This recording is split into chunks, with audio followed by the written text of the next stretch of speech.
Target made Good and Gather for you, helping you save on delicious salads, chopped and ready. For quick, easy meals. Everyday favorites at unbeatable prices. We made Good and Gather for you, only at Target. It takes a lot of ingredients to fix or build a car, like cooking, but without the frozen dinner easy way out. eBay Motors has 122 million parts. It's always the right fitment, so you can follow any recipe to a T. Whether it's a vintage Italian coupe that's classic like Grandma's meatballs or a German luxury car that's as complicated as Oma's rouladen, to cook up something great in the garage, use the eBay Motors app or visit ebaymotors.com. Let's ride. CBS Radio Mystery Theater presents...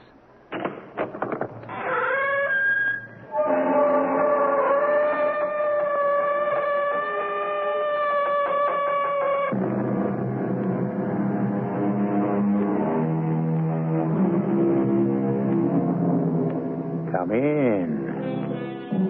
Welcome. I'm E.G. Marshall. There are those who tell us not to look a gift horse in the mouth. Accept and be happy to receive. Don't question the gift or the giver. Good advice at times, unless, of course, you're not sure you want to receive in the first place. If the gift horse is the kind who may kick down your stable, you might do well to think twice before accepting. I have your briefcase, Mr. Sloan. You left it in my taxi yesterday, remember? I thought you might appreciate... Briefcase? I didn't lose any briefcase. I don't know what you're talking about. But I know this is your briefcase. You were carrying it along with your squash racket, and you left it in the back seat of my cab. Look, you got the wrong man, mister.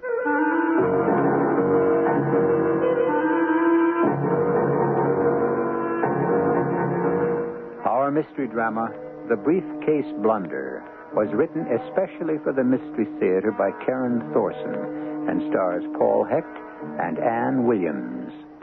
It is sponsored in part by X-Lax and Buick Motor Division. I'll be back shortly.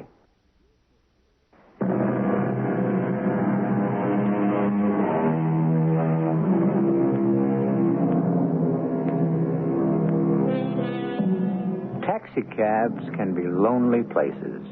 Solitude on wheels. A curious throne with the world on the other side of your windows and strangers staring down the back of your neck.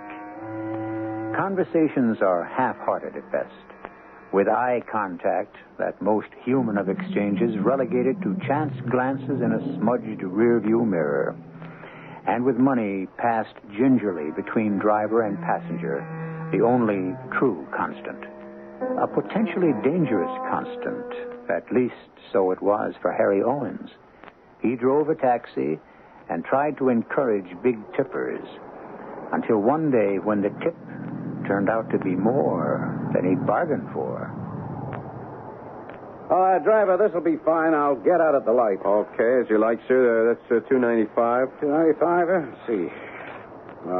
Can you change it 10? Yeah, sure. Just give me $6.50. Okay. It's 2, 3, 4, 5, 6. Okay, there you go. Yeah. Thanks to you, too, buddy. Whew, some people. Hey, mister. Mister, your briefcase. You've left your... Hey, mister! Where the devil did that guy go? Gee, everybody's in such a hurry. Let's see. No address tag. Maybe inside. Holy Maloney.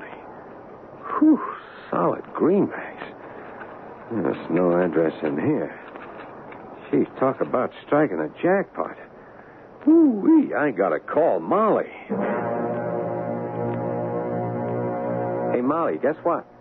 No, nothing's wrong. Everything's all right. Hey, you know that vacation you wanted? Okay, well, pack your bags, Molly. We're off. I am serious. We're rich, Molly. I mean rich. Yeah, neat little packets of $10 bills, rich. Look, don't ask anymore. I'm on my way home. You'll understand when I get there. Bye, baby. Oh, boy. Paris, here we come.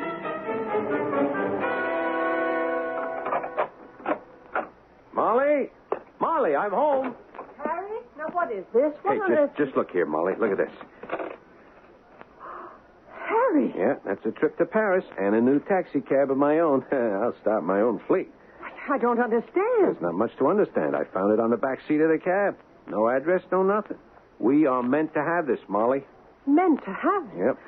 Oh, but Harry, people don't just go around leaving briefcases full of money. There must be more to it than that. What more do you want? I had a passenger. He got out in a rush. He left the briefcase behind. I called after him. He was lost in the crowd. Now, Harry, that's not like you. You've tracked people down and returned things before. What was the man's destination? He didn't have one. Now, what I mean is, he just got out at the light. He'd asked to go to 400 Park, but he got out near Grand Central Station, and I picked him up down on 19th Street. Nowhere specific. So how do I trace him? He didn't talk much. He didn't even say thank you. He just ran off into the crowd with his squash racket and left us the briefcase. Squash racket? Yeah, I guess with that in his hand, he didn't miss carrying the briefcase. You know, when No, you... wait a minute. Now, if he had a squash racket, he must have been playing squash. Well, let's look in the yellow pages. Maybe there's a squash court down on 19th Street. Molly. Now, here we go. Right, a squash. Square dance. Molly. Squash court. Look, Harry, a tennis and squash club right on 19th Street. Yeah. You must try and find him. Molly. Well, I'm surprised at you, Harry. You've never done a dishonest thing in your life.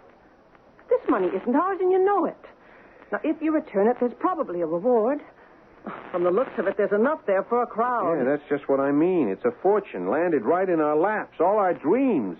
Just count it, Molly. Think of all... Well, I wouldn't touch the stuff. It's not ours to count. Now, I don't want to hear another word until you've done everything in your power to give that man back his money. Yeah, but... Now, go to the squash club on your lunch break tomorrow. Oh, do it, Harry. You'll feel a lot better inside when you've done it. You know you will.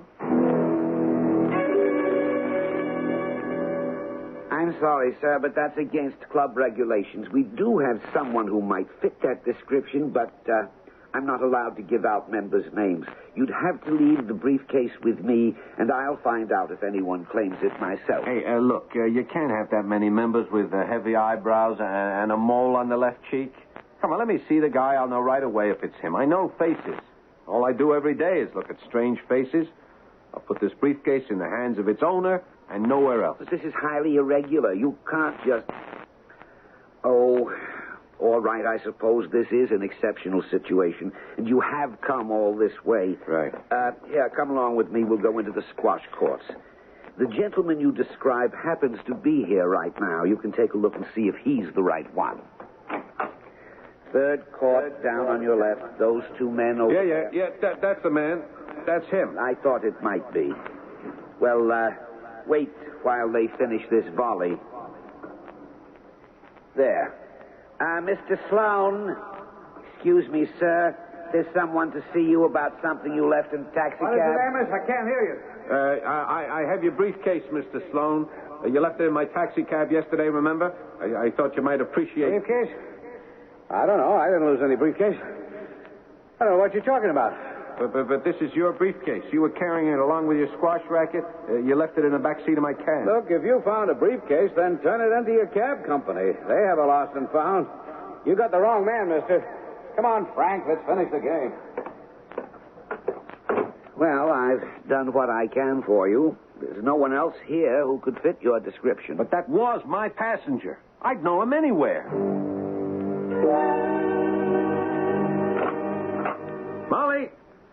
Molly, it's ours. What's ours? What are you doing home at this hour again? Oh, no, Harry, you've still got that... I got it because the man wouldn't take it. I found him. Sloan, his name is, right at the squash club. And when I tried to give him the briefcase, he refused to take it. Refused it? But why? Well, you must have had the wrong man. No, Molly, I know it was him. You know I never forget a face. And he knew who I was. I could see it in his eyes. He was livid.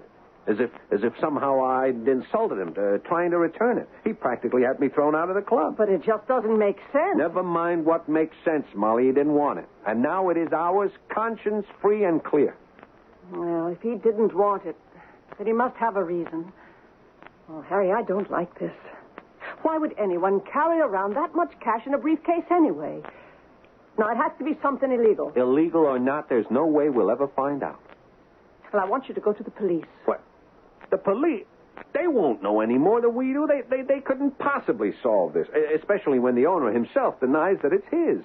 Now, why should they have the money? We found it, and we need it more than they do. Well, what if the bills are marked? Mark? You mean that... Well, now, listen.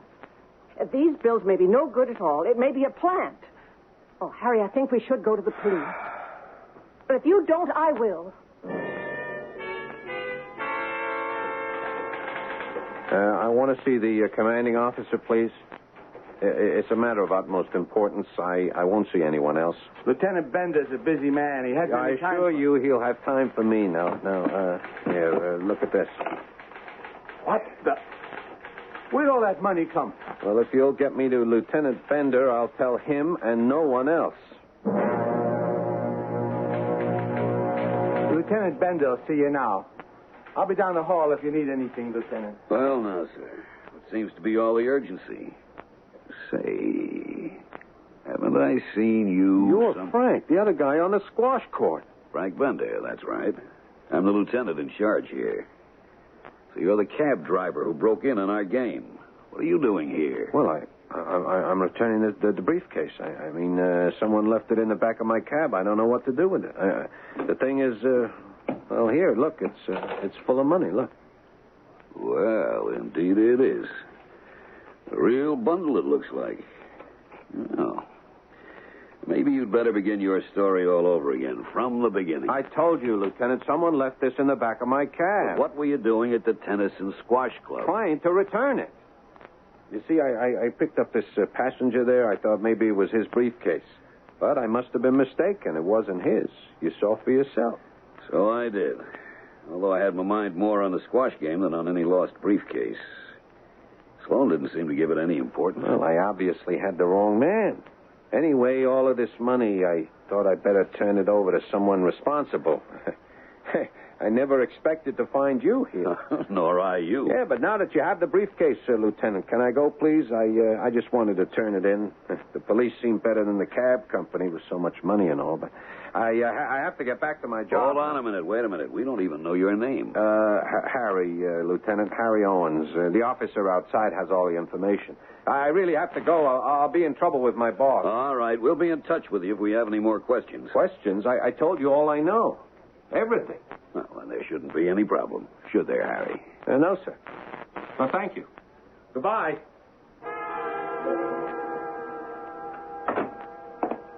That you, Harry? I am all. Well, here we are, back in the poorhouse. You turned it in then? Yeah, I turned it in. It's funny, by the time I handed it over, I was almost glad to get rid of it. Oh, you did the right thing. You know, Molly, I haven't told you the half of it. The strangest thing happened. I asked to see the commanding officer, you know, the way we'd agreed, and he was the same man I saw on the squash court. I don't understand. My passenger's squash partner. I recognized him as soon as I was brought into his office, and I knew his name, Frank. Sloan called him Frank as I left, and sure enough, Lieutenant Frank Bender, sitting right there in front of me, head of the whole precinct. Sloan's squash partner? How strange. Did he recognize you? Yeah, he remembered me right after I called him Frank. But he was more interested in the money than in having seen me before. And I told him that Sloan must have been the wrong man. Was he, Harry? No, he was my passenger. It was his briefcase. I always check the back seat after each passenger. And I always remember a face. This is all very strange. A man who loses a briefcase full of money and then denies it's his. And his squash partner who turns out to be a police lieutenant. Head of the precinct. Yeah, well, anyway, it's no longer our problem. I'm glad to have it out of the way. It was never... Who could that be? Well, I'll go see. Can I help you? No, lady. But your husband can. A little matter about a briefcase. Who are you? Hello, Harry. It's about the briefcase. Who are you? Just call me Joe. My boss sent me for his belongings. I think you found something of his. Oh, yeah, I found a briefcase, sure. How did you find me? My boss traced you through the cab company. He makes a habit of memorizing cabbies' numbers. You know, the little card up on the dash, it comes in handy sometimes. So, where's the case? I don't have it. You don't have it? No, I turned it over to the police. Police? When'd you do that? This afternoon. And what did you tell them? The truth. I found it in my cab. I didn't know how to return it. And they said? Nothing. What could they say? They were as puzzled as I am. But if your boss lost it, all he has to do is go to the 17th precinct. They have it there. Unless there's some problem. No. There's no problem. We'll pick it up tonight. Thanks for nothing. Well... I knew I hadn't heard the last of it. When I left that police station, something told me it just wasn't going to be all that easy. Harry, if that man's boss really owns that briefcase, then who is Sloan? And why was Sloan with Police Lieutenant Bender? Molly, I don't know. I just hope we never see or hear from any of them again.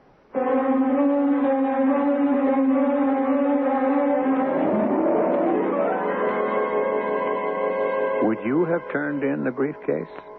Thanks to Molly's insistence, Harry did. And he'd be happy never to hear that briefcase again. But it's not always that simple. Past events can transform your life even long after you think they're over. I'll return shortly with Act 2.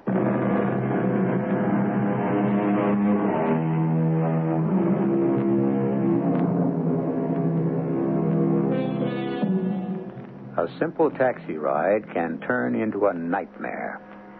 Most of us identify with the passenger, but in this instance, we're concentrating on the driver, Harry Owens, whose tip one day was more than he bargained for.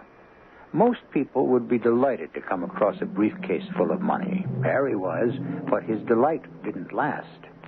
He did his best to return it, but the briefcase, along with its various owners, seemed determined to haunt him. As we rejoin him and his wife, Molly, the phone is ringing. Okay, I'll get it. Hello. Yeah, this is he. Yeah, I'll hold on. Molly, Lieutenant Bender. Oh, yes, sir. Yes, sir. Fine, sir. Thank you. No, I told you all I knew down at the station house. Yeah, I understand, sir, but I'm afraid I can't help you. The whole thing's a complete mystery to me. Yes, sir. Yes, of course I will. 555-8940, your direct line. I will. Okay, goodbye, sir. What was that all about? The briefcase? What else? He thinks I know more than I'm telling him. But you do, Harry. You didn't tell him about that awful man. Yeah. The less I tell him, the better. I don't want to be involved. But you should have told Bender about him. You're just as convinced he's a criminal as I am. So he's a criminal. All the more reason not to be mixed up in it. Let well enough alone, Molly. Why, Harry Owens, I never thought I'd live to see the day when I'd call you a coward. I'm not a coward. There's no sense in sticking our neck out when we have no real information. I mean, what could I tell Lieutenant Bender? A stranger named Joe? Now, you could describe him. You could go through their, what do they call those things? Mug sheets. Maybe you could identify him. And Sloan, too. Well, they don't know how good you are with faces. You can help them, Harry. They need you. Besides, if it's sticking your neck out that worries you, don't bother worrying. We're already involved. They know who we are, where we live. No telling what they may decide to do next. I mean it, Harry. We'd be better off with the police on our side. What's for dinner, Molly? What's for... Aren't you going to call the lieutenant? He gave... I am not going to call the lieutenant. I'm sorry, Mom. Too much has happened to me in the last 48 hours. All I talk about is the briefcase. The briefcase. To you, to Sloan, to Lieutenant Bender, to Joe. I'm sorry, Ma. You got to give me a break. Oh, Harry, I'm sorry. Of course I'll give you a break. And a hot meal probably wouldn't hurt either. I bet you didn't even have lunch, what with going down to the precinct and all. You are right. We've discussed this enough.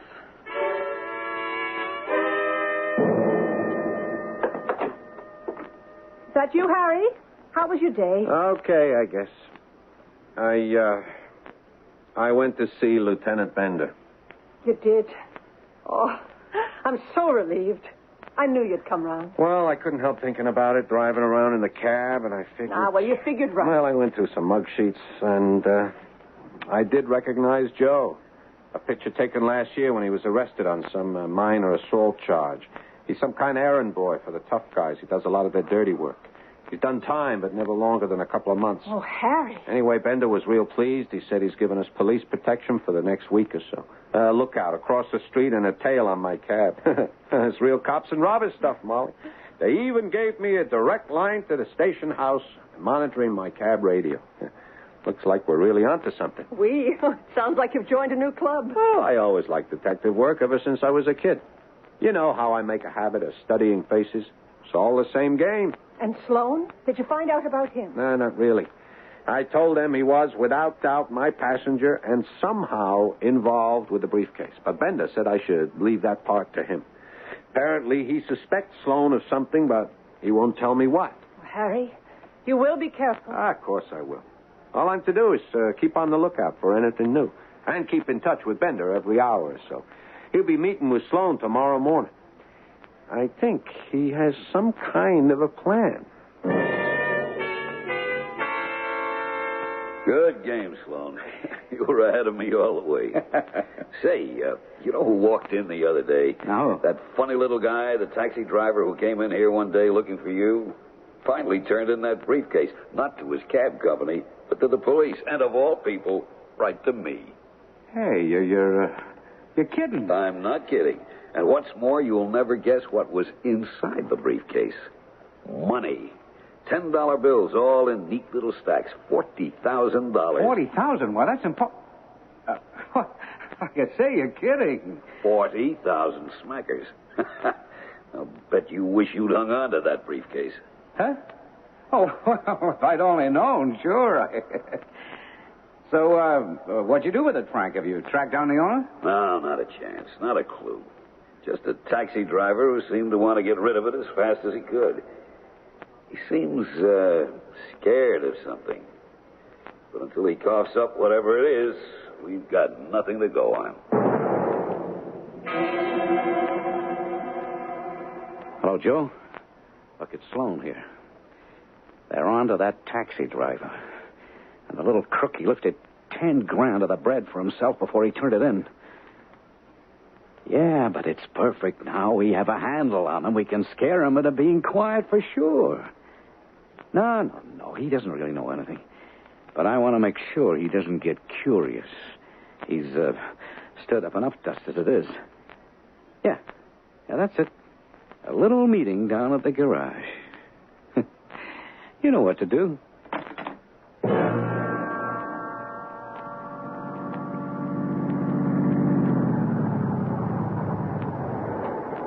Just hold it, Harry. What? You're not quite through for tonight. You remember me, Harry. My boss lost his briefcase, remember? Well, this little meeting is to help you forget. Just don't go sticking your nose into business that don't concern you. Forget the briefcase. Forget you ever saw me. The police would just love to know about that little 10,000 you slipped out of the case. What 10,000? Now, Harry, let's not argue over such an obvious detail. We could tip off the police about your share of the take. Or we could forget where it came from. If you can, and if you can't, well, I'll just have to come back and help you clear your memory permanently. 8716. Urgent, 8716. Harry, you all right? Yeah, I'm okay, Lieutenant. I'm okay. I heard the whole thing, Harry. Joe's voice came over the monitor loud and clear. My men are on his tail now. Lieutenant, you gotta listen to me. That 10,000 he mentioned, I never... Harry, you didn't take any 10,000. We know that. I'll explain to you. It's enough. We knew this was coming. We were pretty sure it'd be no more than a warning. We've seen Joe in action before. We've just never been able to nail him. Until now, that is, thanks to you. Yeah, but Lieutenant... Harry, the best thing you can do now is go home and rest. Everything is under control. I'll fill you in on the details tomorrow. Pick me up at 2nd and 47th. Are you sure you're okay, Harry? I'm fine, Lieutenant. I'll go home now. And Harry? Yes, Lieutenant. Thanks. Oh, that's okay, Lieutenant. Good night.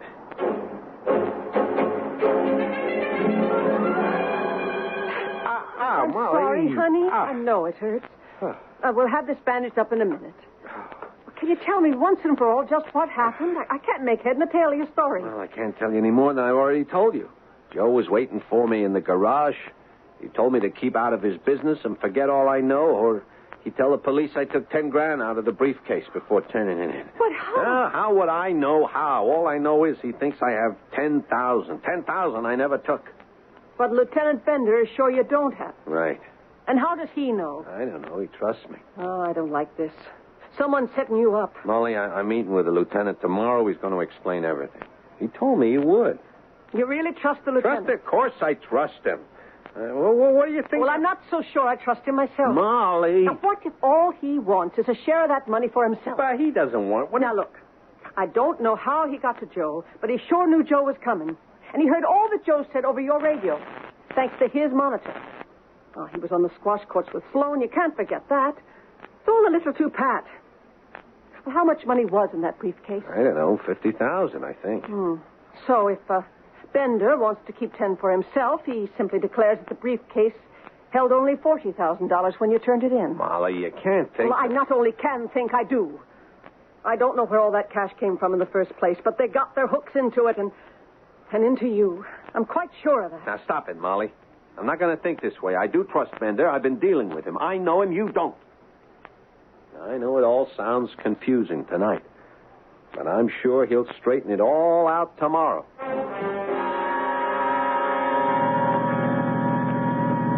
Harry, I want to thank you again for last night.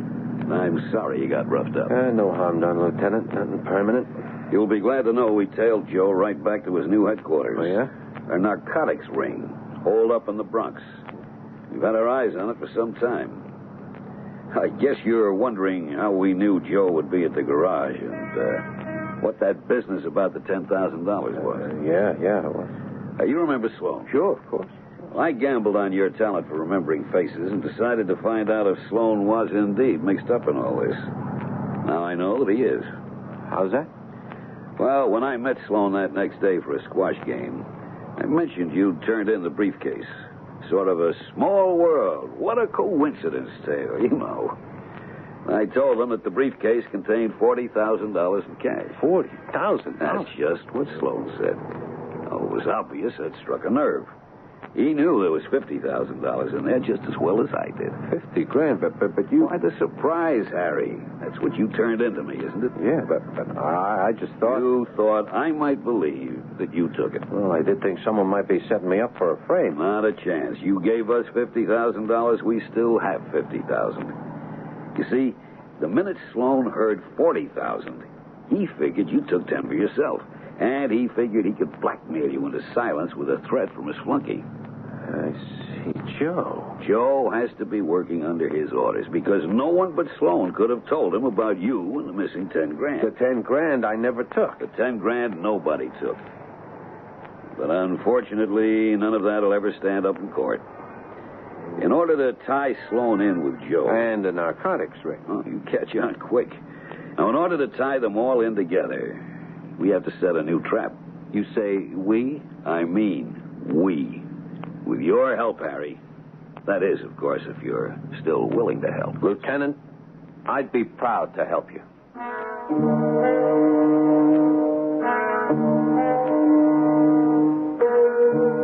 Whose judgment would you trust? Harry almost always follows Molly's advice, but this time it looks as if they might not agree. Harry seems to have put his faith in Lieutenant Bender, while Molly is afraid that her husband is about to be framed. Molly is a shrewd little woman, but imaginations have been known to work overtime. Too much imagination, or perhaps not enough? For the solution to this mystery, you will have to wait for Act 3.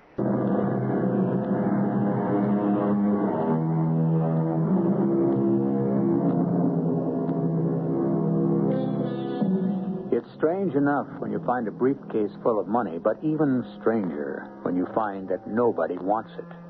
At first, Harry thought he'd like to keep it, but then Molly persuaded him otherwise. Then Harry thought Sloan would be glad to have it, but Sloan promptly denied it was his. And finally, it seemed as if Lieutenant Bender might try to snag at least part of it. But now, even that looks unlikely. Whose briefcase was it? And who would inherit the contents? Lieutenant, I'm proud to help you. I have my moments of weakness. We all have them, Harry. But if you'll bear with me, I'll go along with you on whatever scheme you cook up. All right, then. Now, here's the plan.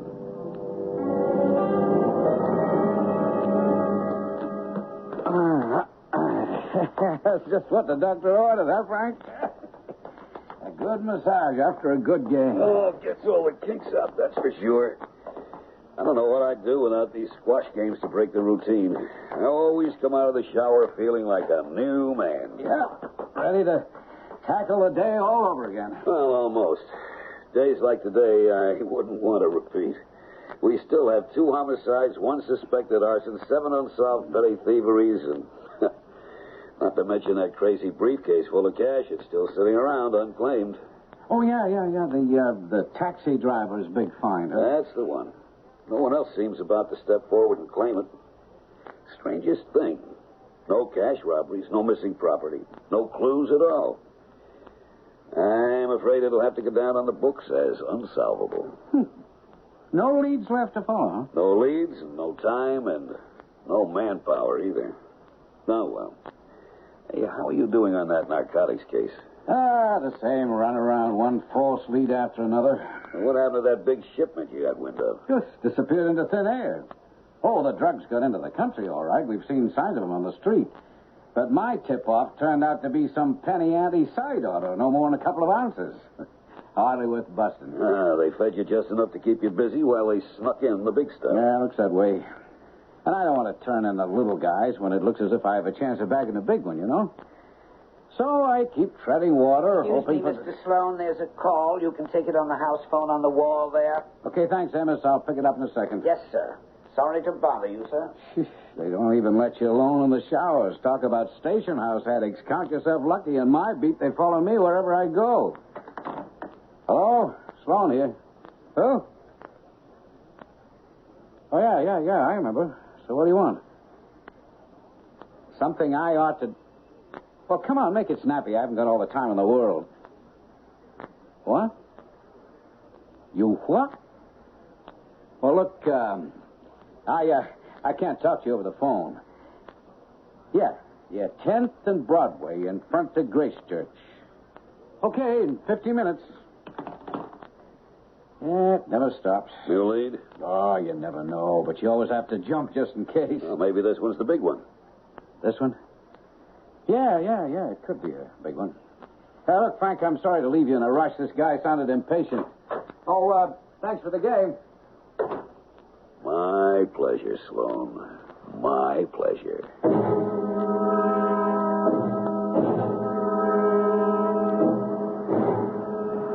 Make like a passenger. Get in the back. Okay, now what's this all about, Owens? Yeah, a little different in the squash courts, eh, Mr. Sloan? Maybe I look a little more familiar to you in my taxi cab, is that it? So I remember you now, big deal.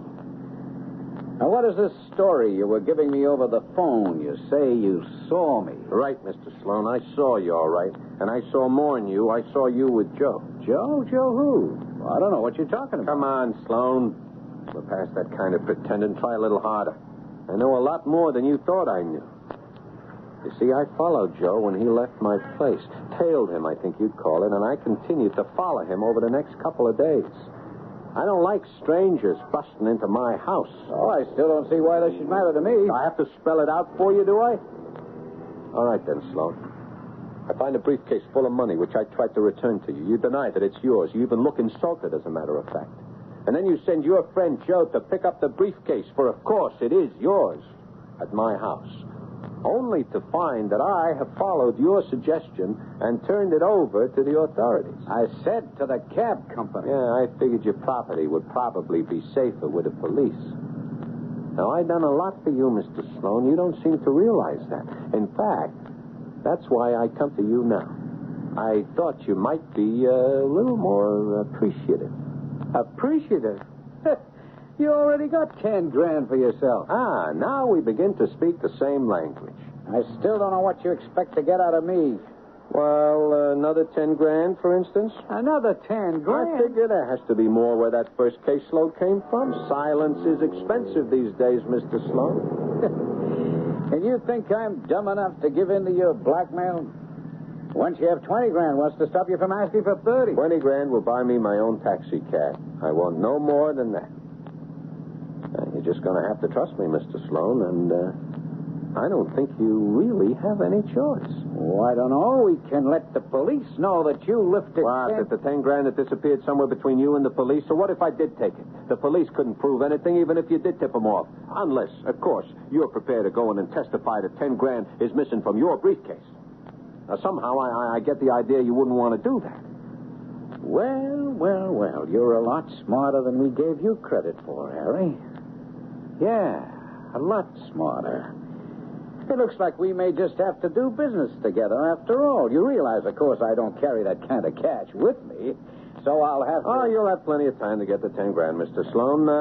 We'll see each other tonight, for example. Tonight? No, that's... Tonight, Mr. Sloan. 4 hours from now, same place, 10th and Broadway, all right? And just make sure you come on your own and make it a personal delivery. All right, wherever you want. I'll be there at 8:30 tonight. Alone? Alone.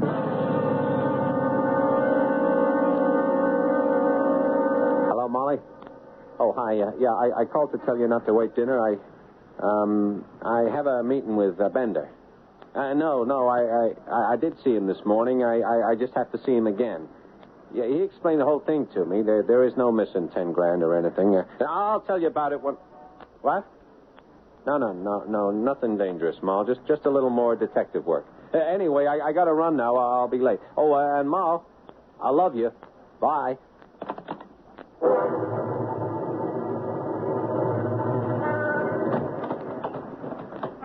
Oh, welcome back, Mr. Sloan. Looks like you got yourself a new briefcase. You mean I got you a new briefcase? But that's not all I got for you, Harry. How does this strike you? Is that a gun? Right on the back of your neck. Yep. Now, keep driving. No buts, Harry. Just drive. Now, you once told me to make like a passenger. So it's your turn to make like a driver. Head west. Where? 21st and the River, driver. And step on it.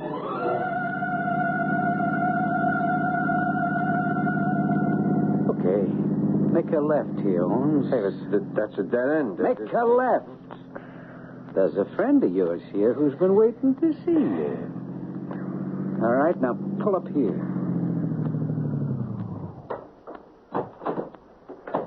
Well, Harry Owens, we meet again. Hit the deck, Harry. Sloan, stay where you are. We've got you covered. It's a train. Run, you! Another step and you're both dead, Sloan. Bender, it is you. I might have known. Stay where you are, Sloan. I'm coming in to get you. Stay where I am, not in your life, Bender. You're going to have to kill me, Frank. Oh. Okay, boys. Better call us an ambulance. Okay, Frank. You knew all along, didn't you? All along? No, not until Harry turned up with that briefcase. Then things began to fall into place. Oh, because of one lousy taxi driver. Lieutenant Bender. Bender, you okay? Well, here's our hero now. Sergeant Sloan was just speaking of you, Harry. Sergeant? Yeah, Sloan here's a member of our police force, Harry. Or at least he was until right now. As a matter of fact, he's been in charge of investigating a heavy narcotic... Investigating? Looks to me like he was trying to do a little of both. Drugs are big business, after all, and dealers just love to find cops who won't blow their cover. Then, that money in the briefcase was a payoff? That's right, Harry. Just as you told Sloan this afternoon, silence is expensive these days. Oh, there was a crooked cop after all. What's that, Harry? That's just something my wife has said to me. She's been trying to second-guess this case all along. You should meet her. She's quite a detective herself. I'd like to. As a matter of fact, Harry, I was wondering if I couldn't stop by your house a little later. I have a few things I'd like to talk over. Why, sure, Lieutenant. We'd be proud to have you. Oh, no, Lieutenant. I knew perfectly well that tonight had to be something crucial. Harry sounded too strange on the phone for just a casual meeting, and, well, he just doesn't tell me he loves me all that often. So I knew something was up. To see him walk in that door. Well, Harry was right. You would make a good detective, Mrs. Owens. And that brings me to what I wanted to talk to you about tonight, Harry. Beyond thanking you for all of your help in this case, I wondered if you'd consider helping us on a permanent basis as an undercover policeman. An undercover? You could keep on driving your taxi, In fact, we'd want you to do that. What I mean is, you drive around as usual, but keep your eye open for trouble. And we stay in touch by radio. That sounds pretty exciting, Lieutenant, but I'm not so sure that the cab company... Oh, will we'll take care of that. We'd probably have to buy you your own cab. But you see, Harry, now that we have all that cash from the briefcase, we can use it to beef up the force. After all, without you, we wouldn't have had anything. Not the briefcase, or Sloan, or even Joe. Not to mention the drug busts we'll probably swing in the next couple of weeks. Oh, Harry, I told you something else would come along. What's that, Molly? Yeah, she's talking about my having my own cab. You see, it's something I wanted for a long time, and, well, when I found the briefcase, You couldn't help thinking that all that cash could turn into a cab of your own. Yeah, I'm afraid so. Well, of course you thought that. Anyone would. But what counts is the bottom line, Harry.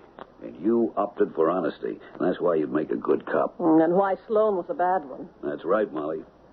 Well, Harry, what do you say? You just hired yourself a taxi, Lieutenant. I'm your man.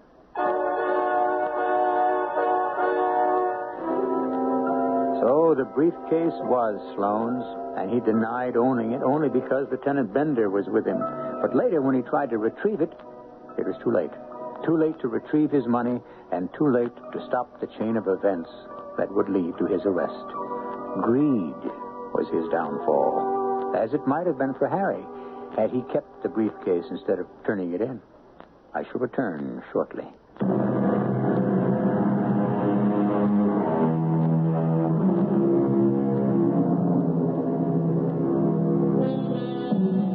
The chance forgetfulness of a crooked cop, the sharp memory of a lonely taxi driver, all unexpected ingredients without which our mystery never would have existed, without which Lieutenant Bender never would have cracked his narcotics case. But then police work is like that. One mystery after another, each dependent on a fair mix of sharp wit and circumstance. Mystery solving is satisfying, isn't it? Harry Owens finds it so. And he drives now with purpose, and each conversation holds the possibility of some hidden meaning. Our cast included Paul Hecht, Ann Williams, Ian Martin, and Jackson Beck. The entire production was under the direction of Hyman Brown. And now, a preview of our next tale. Don't worry about her. Yeah? She doesn't mean it. You don't know Gussie. I know her better than you do. What are you talking about? You see, I know everybody better than you do. I even know you better than you do, Bones. How you know my name is Bones? I told you. I know you. What's your name? Apple. Apple what? Just Apple. Where'd you get that name? It's symbolic. Of what? The Garden of Eden. You look like a hustler to me. I am. I am the king of the hustlers. Yeah, is that a fact? Yeah, an accepted fact throughout the world. Accepted by who? Everybody. Even you. Me? Do you accept the fact that the devil is the king of the hustlers? Yeah, well, I happen to be the devil. The what? The devil. Mephistopheles, Satan. Radio Mystery Theater was sponsored in part by X-Lax and True Value Hardware Stores. This is E.G. Marshall inviting you to return to our Mystery Theater for another adventure in the macabre. Until next time, pleasant dreams.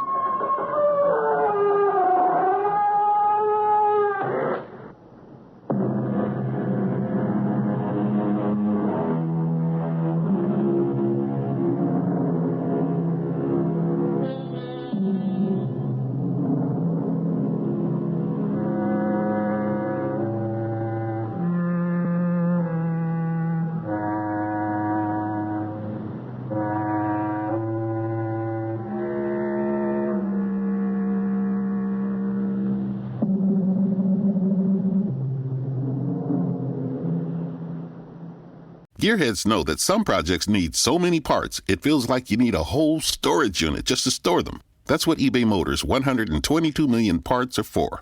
Think of it as your virtual parts garage. They've always got the right fitment at the right prices. Use the eBay Motors app or visit ebaymotors.com. Let's ride.